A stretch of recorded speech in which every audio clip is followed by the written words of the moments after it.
Welcome to the Grow Your Business and Grow Your Wealth podcast with Gary Heldt. Gary is an expert in helping business owners put together a plan that will provide a better future for their businesses, themselves, and their families. On the podcast, Gary interviews other professionals who share his vision, and together they share secrets and strategies any business owner can use to build a better financial foundation for your business and your life.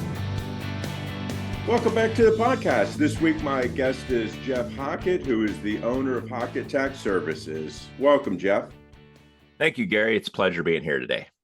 So, Jeff, you're not just in tax, you're also a realtor. What made you decide to get into tax and real estate? Sure, Gary. So when I was a little kid growing up, I came from a small town in Wyoming of about 1,000 people. And so there wasn't a lot to do. My dad was a coal miner, and, he had always told me, if you don't go to college, you're always going to work terrible hours or end up in the coal field or something like that. And I had a different dream in mind. I loved business growing up. I played a lot of games. Monopoly was one of my favorite, and I really enjoyed playing Monopoly. And when I got into high school, I started taking business classes, took accounting classes. I had a great accounting teacher, and I just really fell in love with the tax and accounting and business side of things. And so right out of high school, I started doing taxes for some friends and myself and people I knew, and went to college for a little while and did some tax returns there, and just started bouncing around from job to job basically in my 20s, and kept doing taxes the whole time. I just really enjoyed it. And then when I reached my 30s, my wife and I decided to move to Phoenix, Arizona.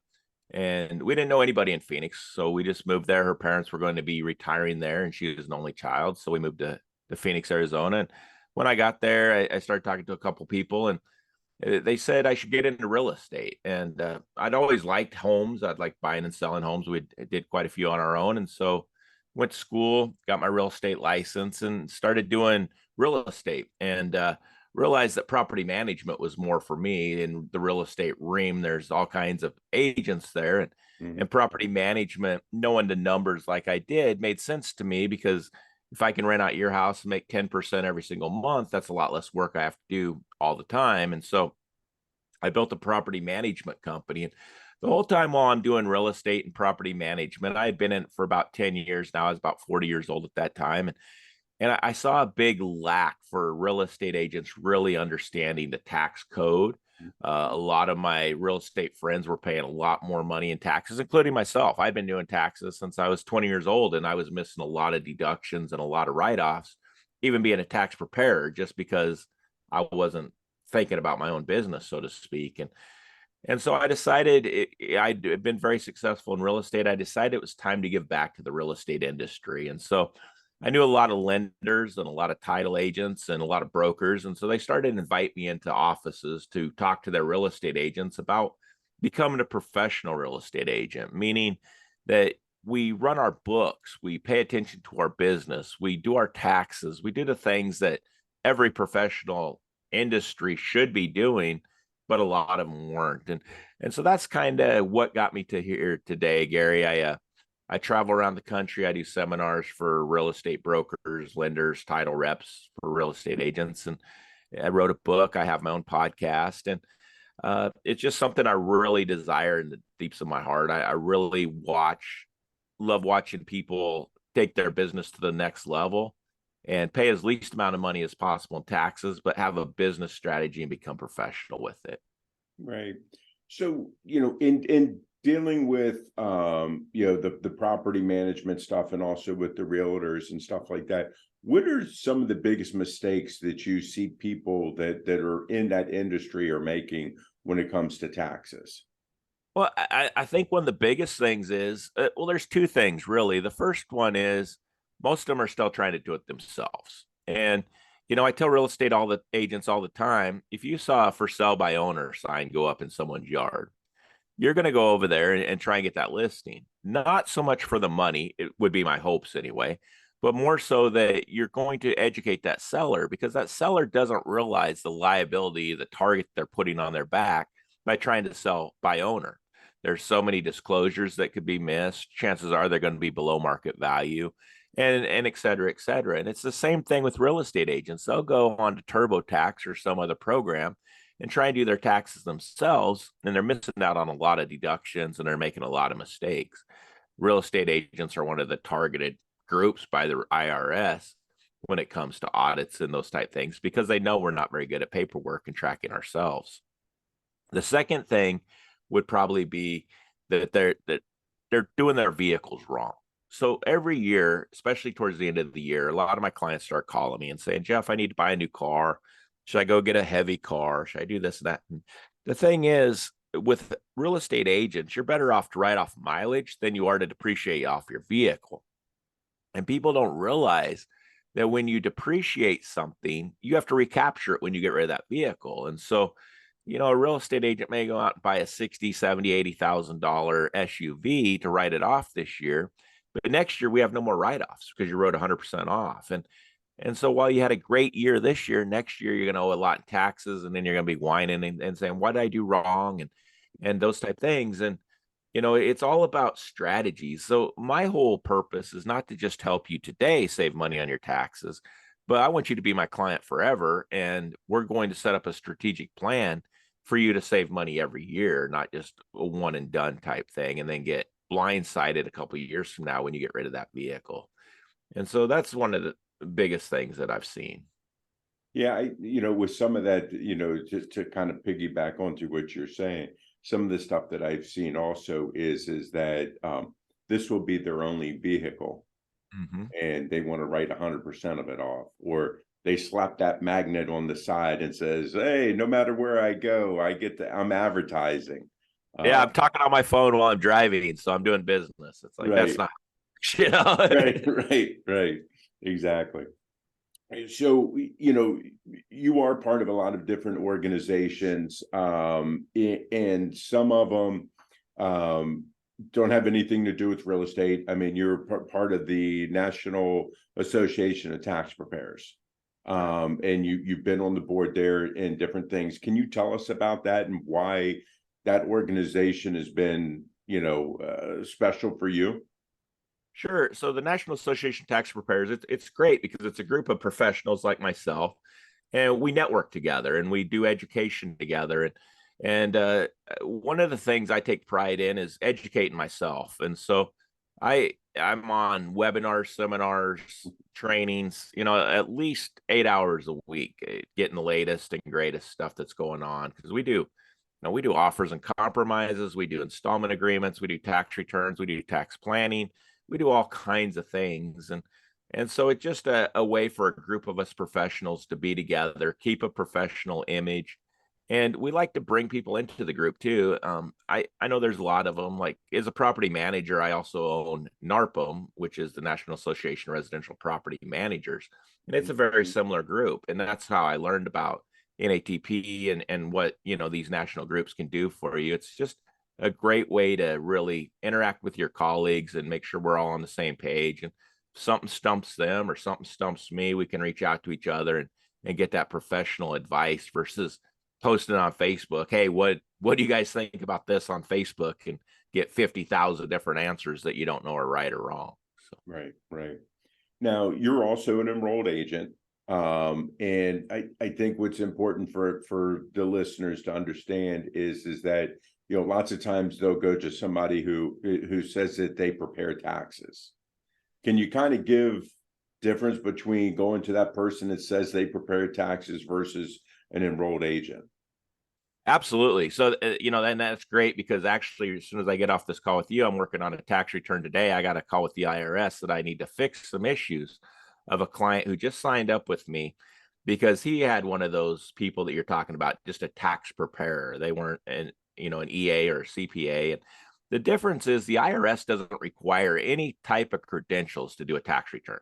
So anybody who wants to could do your tax return, Gary, and you're going to sign off on it because you might not know if it's right or wrong. And it's really a scary situation. And I would love to see some regulations there. I'm not a high regulated type guy, but that's something I do think needs to be regulated. But in this example today that I have to call the IRS on, this client is an S corporation. His tax preparer didn't tell him that his taxes were due by March 15th. So on March 28th, they tried to file an extension, which got rejected because March 15th is the deadline. It was late already. They didn't realize the tax preparer never told them that she got declined on that extension. So they just filed their tax return in July, I believe it was. They have a $2,200 penalty for late filing. Okay, which that's bad, but that's not the worst part of it. When I looked at this tax return, they're an S corporation, which means they have to be on payroll as owners, which is what it should be. But they took $139,000 in payroll, and their company took a $92,000 loss. So what this tax preparer did, they didn't educate them at all. I mean, the whole idea of being on payroll is to eliminate taxes, self-employment taxes especially.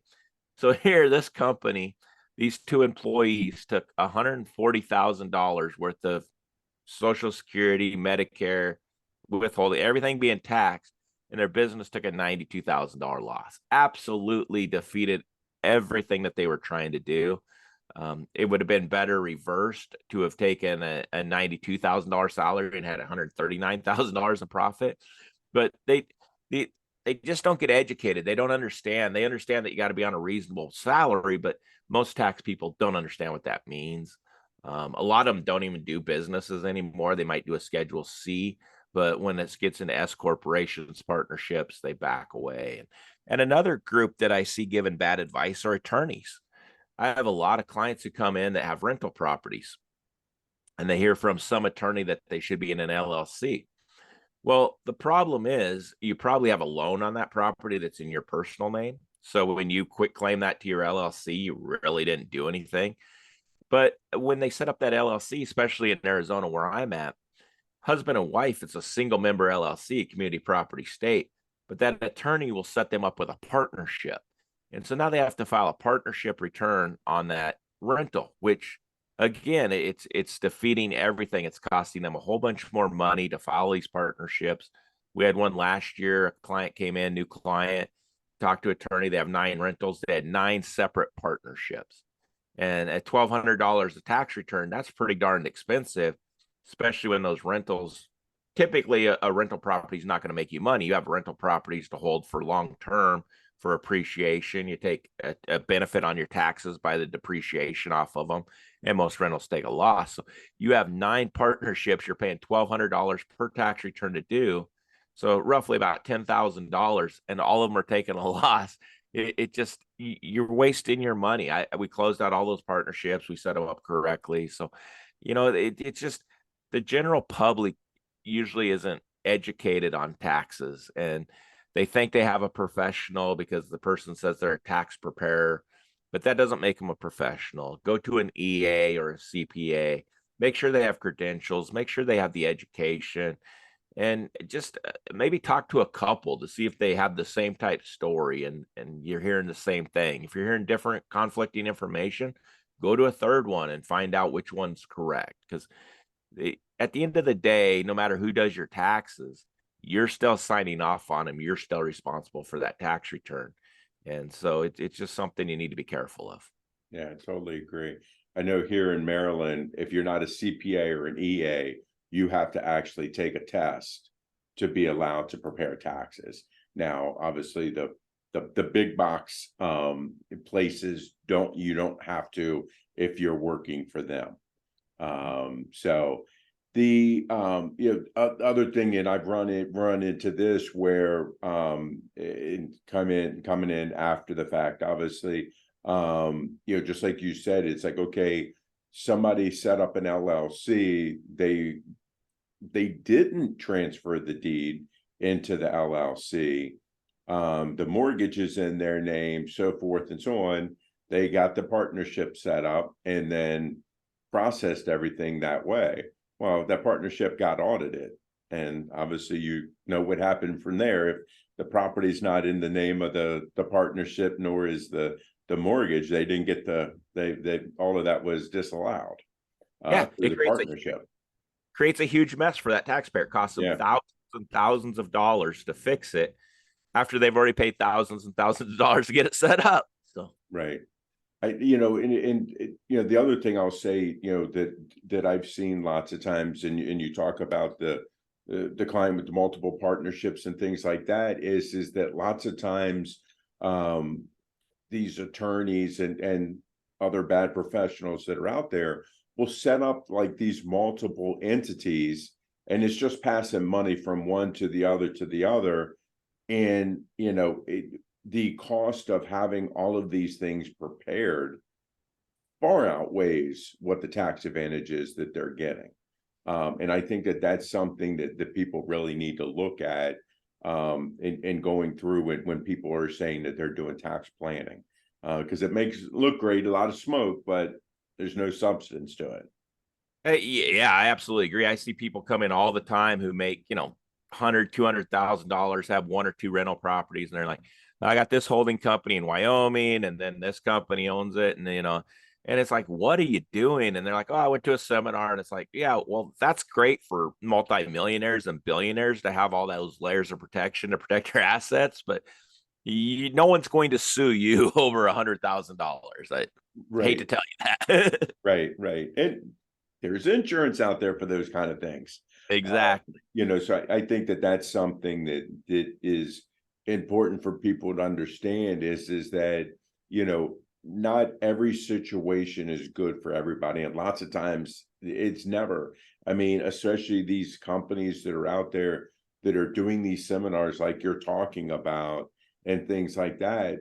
The people that actually works for aren't the people in that room taking the seminars. So it's really sad to see, but it definitely happens. Yep. Nature of the beast. People go wanting to be like a billionaire, Elon Musk or whoever it may be. And so they're trying to get all this education, and you just, it's the same thing. I'll have someone that comes in that makes, 50, 60,000 a year, and they want to write off the same stuff that the guy making $400,000 to $500,000 a year does. And it's like, it doesn't work that way. You don't have enough money, and the thing I talk about in my book is there's basically 5 things that I like to reflect on clients first.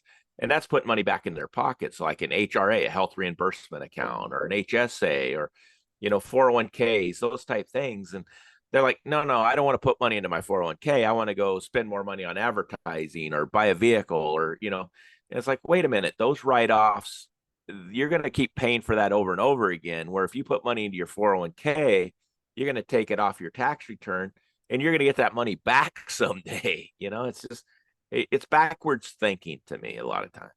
Yeah, I think lots of times, like you're saying, people want expenses to be able to reduce their taxes.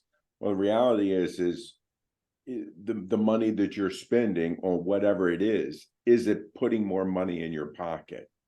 Right. And I think that, again, most CPAs and tax preparers and so forth, at the end of the year, a lot of them are go buy an asset. It's like, but if that's not a revenue generating asset, why are you buying it? Yep. It's the same thing with the 179 bonus depreciations. That's for an Amazon company who has 100,000 semis running down the road and all these different trucks and vehicles. They're taking advantage of those. But the average person that owns 1 or 2 vehicles, 70 to 80, even $100,000, you don't get the same write-off with that. So let's do a different strategy.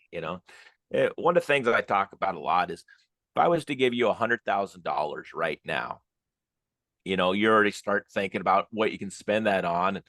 And then one of the questions you're going to say is, I'll tell you, you're going to owe about 30,000 in taxes on that money. So set it aside. Well, how can I pay less taxes on that? It's like, are you kidding me? I'm giving you $100,000. You didn't do anything to earn it, and you have to give 30,000 to the government, and you want to know how to reduce that? There's no write-offs on that money. It's gifted money to you free. Right.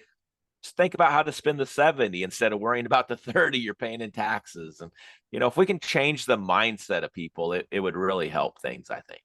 Yeah. I think it's, you said it earlier about the planning side of things. I'm definitely very focused on the planning side. And so much of it is because if you don't, like you're saying, hey, you get that section 179 this year. Okay, well, what's for next year? And what's for the year after that? And things like that. How are we able to do things and keep the money in our name, instead of paying all the taxes on it and stuff like that? Sometimes there isn't anything you can do. Lots of times, because of the jobs tax cut, we don't have for W-2 people or you don't have the unreimbursed employee expenses anymore. So we have a ton of people that are truly working remotely because of what's going on with their companies and stuff like that, but they're not able to write any of that off. Business owners. Can you talk a little bit about, business owners and having a home office and things like that? Yeah. And, so many people are scared to have a home office. They're like, oh, no, that's going to cause an audit. It's like, hey, that will not cause an audit. I promise you that. But, without a home office, and this is one of the things that real estate agents really missed out on is if you don't have a home office, and the example I use all the time is you're going to have an open house this weekend. So you leave your house, you go out, you set up all your signs, you sit at that open house for 2, 3, 4 hours, whatever it is. You pick up all your signs and you go home. And I ask people in the class, how many of you think that's business miles? And most everyone will raise their hand. And it's not business miles unless you have a home office. And, if that home office, now you're going from business location to business location, but you miss that key ingredient of home office. Those are all personal commuting miles and you lose all of those. And so, it's just little things like that educate. And the home office, I have people say, well, I live in a studio apartment. How could I have a home office? It's simple. It's the space you're using. It's not a bedroom. It's not a room necessarily. It's space. So if you're using just a 9 square foot space to do work, that counts. And, like I say, the mileage is the biggest thing for that. But also, with the Tax Cut and Jobs Act, a lot of people lost their mortgage interest as a write-off on their taxes. It's included in standard deduction now. And so with a home office, you're going to get at least a percentage of your taxes and insurance and mortgage interest now and those type things. And so, yeah, a home office absolutely is crucially important. But more so even when you become an S corporation, and then we can do home reimbursement to the employee versus, it's not even on your tax return saying it's a home office deduction if you're worried about the audit part of that. But, right. There's workarounds always if we just educate people. Yeah, I think one of the biggest ways for people to understand that it's not an audit flag is they have a standard deduction for home office now. So they wouldn't have created that if that was something that they were targeting. So I think that's, again, a huge myth. I've run against that all the time. People saying, oh, I don't want to be audited because of it. It's like, the thing to be careful of is, yes, you are going to have to recapture that depreciation on the sale. But again, that's peanuts when you're looking at what the deduction is that you get to take off. Some of the, I guess, tell us some other expenses for a realtor that lots of times are overlooked by a tax preparer who doesn't have the experience in dealing with real estate. I'm actually going to go the other way, Gary. There's okay. A lot of expenses that real estate agents try and put on that they shouldn't be, okay. And tax preparers won't see it. So let's say that they go and stage your house. And they buy all this furniture to stage your house, and they want to write it off on their taxes. Right. I'm sorry, you're not in the staging business. You're in the real estate business. You don't get to write all that off unless you're staging every client's house, or you're doing it for income. Another thing is repairs. There's the buyer or the seller needs something done on the property, so the real estate agent whips out their checkbook and writes a check so they can close the deal.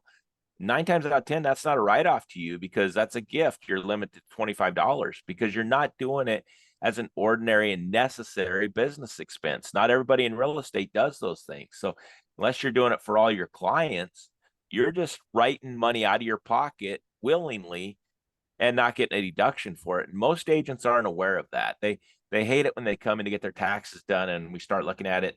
They have repairs and maintenance of, I don't know, $3,000, $4,000, $5,000, $6,000. And I'm like, wait, what are all these repairs and maintenance? And, oh, they're things I do for clients here and there. It's like, no, those are gifts. Those are limited to $25. You're not in that business. You're not making money off of that thing. So those are the things I see more so than the other. we always have clients coming to us from other preparers saying, Jeff, I think I'm missing deductions. And 9 times out of 10, I don't think they are. But a lot of times it's hard to tell too, because tax preparers sometimes get lazy. And so they might have office fees on there of $7,000-8,000, but I don't know what's in those office fees. Right. They could have their dues in there because I don't see anything for dues and subscriptions. They could have, maybe their cell phones bundled in there. That some tax preparers bundle it all into big numbers, and I don't know what those individuals break out to being. So while I'm looking at it going, okay, you don't have any, office supplies, pens, pencils, envelopes, stamps, those type things, or maybe you don't have any tolls or parking fees. Well, it's all in my mileage. It's just everything's convoluted into that tax return that it's not spelled out to where it really makes sense to the average tax person. Yeah, I think that one of the key things you said there was about the expenses being ordinary, and customary.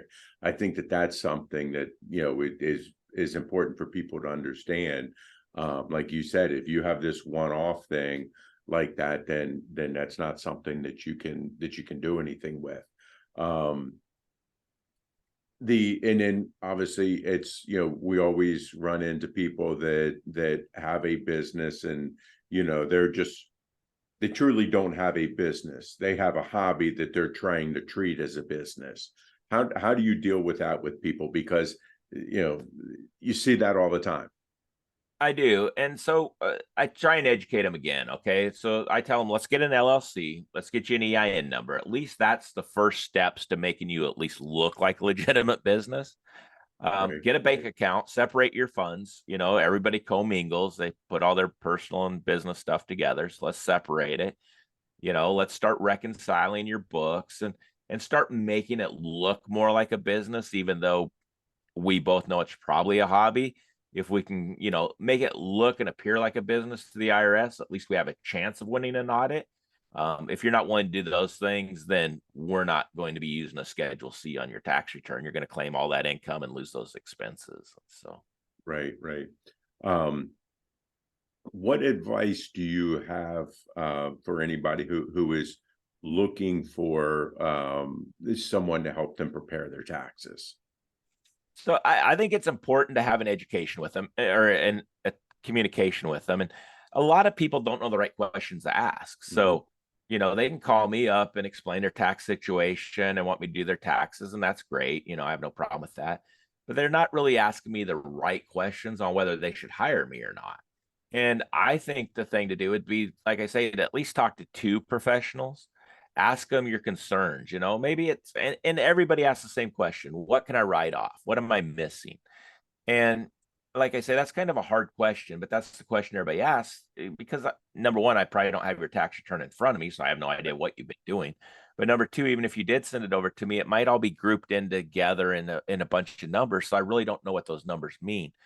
So it's more talking to someone and seeing if they understand your business. Number one, like if there was a NASA engineer that built rockets or something that came to me to do their taxes, I'm probably not the right guy for them because I don't understand all their stuff and what they're doing. And so make sure that they understand your industry that you're in and they have good knowledge in it and they know all the write-offs and they can explain it to you. A simple thing, I've done seminars in the past, and one of the things I talk about is hiring your children at age 7 or older to work for your corporation. Huge, because you're spending that money anyway on your kids. This way it's a write-off to you. And I've had clients go and talk to their tax preparer and say, hey, I heard that I can write off my kids. How does that work? And they've told them, you know what, I'm in the middle of tax season. I don't have time to explain it to you right now. Well, that means they don't know and they have to look it up. I can explain that to someone in less than 15 seconds how it works. So ask those type questions. And if you're stumping them, they got to take time to look it up. They're not the right guy. They don't understand it. Move on. And like I say, if your tax preparer is telling you something, you contact me and I tell you something a little different, then reach out to a third person and ask them the same question and see if it matches what I said or what your other guy said. And then that way, that it's right and it's true probably because, it's a big tax code. It's very confusing for the average person. So looking it up yourself is probably not the right thing to do. Asking on Facebook, you'll get all kinds of answers. So just really interview, and I make sure there's a connection. To me, having a tax guy, especially like I say in real estate, I'm like your lender, your title rep. My goal is to make your business successful. I want to be I want to have you as my client forever, and Yeah. so I'm going to do everything I can to make sure you're doing the right things. A lot of tax preparers aren't like that. You're just a number to them. You're just a revolving door. If they leave, oh well, just pay me and go on. There's no tax planning. There's nothing extra. So. Right. And everybody, if you just heard what Jeff said, he didn't say that, go to the guy that gets the biggest refunds for people. He's Right. saying go to the person that understands the industry that you're in to be able to help you make sure that you do things the right way, and save obviously on taxes. We all want to do that. Yeah. Jeff, The funny thing to me on that is, a lot of people think getting a refund saving on taxes. yeah, And so I tell them, if getting a big refund is your only objective, then let's make $1 million estimated payment right now. And I promise you that I will get you a huge refund for tax time around next year. guaranteed, that's for Guaranteed. sure. So, Jeff, what have I not asked you that you wish I had? How do I run my business professionally? And a lot of people, they need to understand that you have to have books. Okay. The books are the backbone to your business. If you don't understand a P&L or even have a profit and loss statement and a balance sheet, you're doing it wrong. And I strongly suggest that you reach out to a professional to help you get on track. Because when that audit comes around, they're going to want to see profit and loss statements. They're going to want to see balance sheets. They're going to want to see reconciliation statements. So if you're going to get in this business and be a business owner, know the rules, know the game, or have someone that's holding your hand doing it. And so many clients reach out to me, especially real estate agents, because obviously we buy and sell houses. That's what we do for a living. And they're like, Jeff, I need a profit and loss statement so I can get a loan. It's like, I can't just create a profit and loss Right. statement for you. If you don't have one, I don't know what to tell you, and so educate yourself as a business owner and make sure you have that profit and loss statement. I mean, how do you even know if you're making money, if you're spending money in the right places, if you don't have a set of books to look at? And if you want to make it in this business, I mean, no matter what business you're in, most companies don't make it 3 to 5 years. They're out of business. And that's just because usually it's a money situation. And so if you're not tracking your money, watching your money, I'm sorry, you're probably not going to be in business very long. To me, that's one of the most important things in your business is that profit loss statement. I agree with you 100%. Really do. So if people like what they hear, Jeff, how can they reach out to you? Sure. So the best way to get a hold of me is on my website. It's hockettax.com, HOCKETTTAX.com. On there, you can click the button that says request appointment. They can schedule a Zoom or a phone call with me, or during tax season, they can schedule an in-person meeting with me. Or if they just want to know about my business, all of our stuff's on there. All of my pricing's on there. We do all kinds of stuff. Most of our clients are on a monthly package. And the reason we pick a monthly package over you paying me when you get your taxes done with me is chances are you're going to owe the IRS money. Now you owe me money. So it's going to make it harder for you to set that appointment with me. You're going to procrastinate, kick that can down the road because you got to pay me and you got a big bill with the IRS. And you're like, man, I just don't have the money right now. But if you pay me monthly and I do your tax return for free, now all you got to do is pay the IRS. We can set up installment agreements. We can make it as easy as possible for you to keep you compliant with the IRS and save you money in the long run. So, right. Great. Okay. So I appreciate your time today, Jeff. And I look forward to talking to you more in the future. Thank you, Gary. I appreciate it as well. Have a great day. Sure. Great. Everybody, this week, our guest was Jeff Hockett, who is the owner of Hockett Tax Services. I'll see you guys next week. 49 faces looked to him in triumph. Over the last 12 months, they had each taken turns and promoted his business for a week at a time, driving over $987,342 in revenue. What if you had a network of 50 centers of influence who promoted your business every week for a year? Grab your copy of the #1 Amazon best-selling book, The Ultimate Guide to Growing Your Business with a Podcast, at 33% off the Amazon price by going to ultimatepodcastbook.com. Again, that website for 33% off the Amazon price is ultimatepodcastbook.com.